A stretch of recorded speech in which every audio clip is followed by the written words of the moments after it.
Well, I made another box. It's getting to the point, honestly, where it's a little bit ridiculous the number of boxes I have. There is absolutely no reason for me to own another box. I don't even have anything to put inside this box. However, it was a really fun exploration. There's a few techniques in here that I do want to walk you through as well, so that you can employ them in your next box. You can tinker around with them however you see fit. Just explore and play and have fun.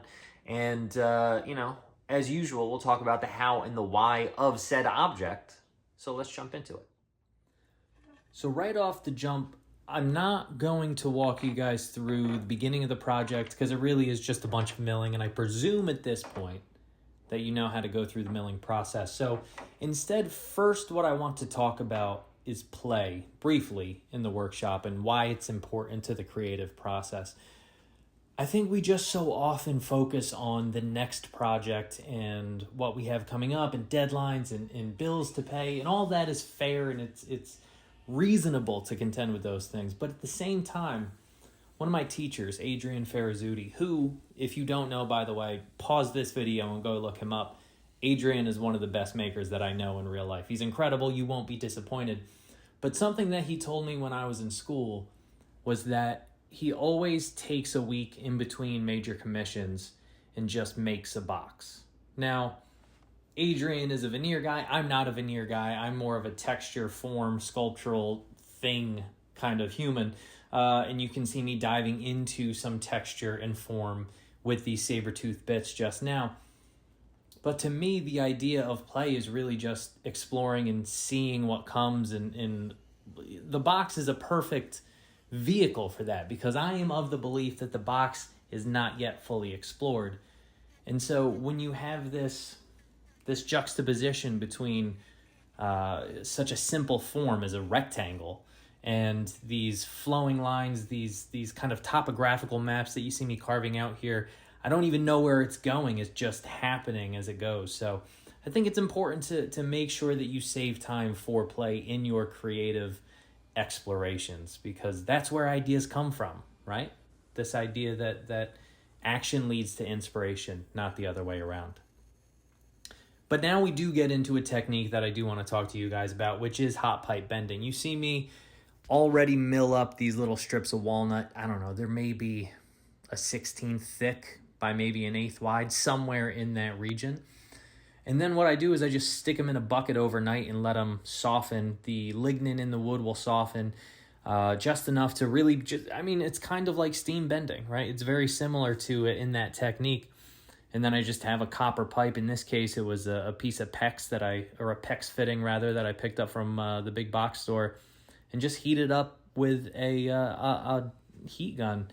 You can do it with a torch. I've done it with a torch and an iron pipe many, many times, and that works just fine. But in this case, I just happen to have a torch on me or a heat gun on me, and so that's what I used. And then let them dry overnight. You can glue them together and kind of create this, I don't even know, is it a tree? I'm not really sure what the thing is. I heard one person read it as kind of wispy smoke coming out of a hill. So again, it's just a thing to play with. It's a thing to have fun with. And I really enjoy that process. It's very free form. So, and then the box itself is a very simple mitered box. It doesn't take a lot to make a box like this, but I think it's a really nice juxtaposition. Again, when you have the top being so sculptural, I think having a base being so simple, having the grain be straight, having the corners be mitered, it is as understated as possible in order to accentuate the top as the kind of foreground of the piece where the box itself acts as the background. And you can see here kind of how it starts to come together in that way. And then once you get to this point, it's really just sanding and finishing. Now, many of you know my finishing process at this point. It's an oil urethane wax combination. I really do like this finish, but I was tinkering around with a new type of oil, a new main vehicle in this finish, and I like the way it played. I'm going to give it a few more projects before I kind of make it official, I guess. I don't really know what you would call it. But I do like the way the luster came out, and I got there in just a few coats, so I was happy with that.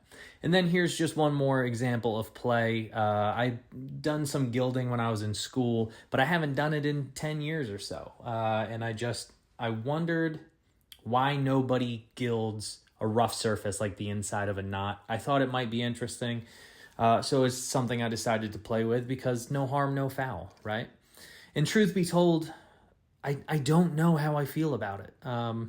I don't think it's bad. I think it's interesting. I think it adds something to it. I don't know that it adds enough to justify the doing of the thing, but that's what these playthings are all about in the end anyway. It's just no consequences, exploration, and you see what happens. And at the end of the day, I ended up with an interesting little box.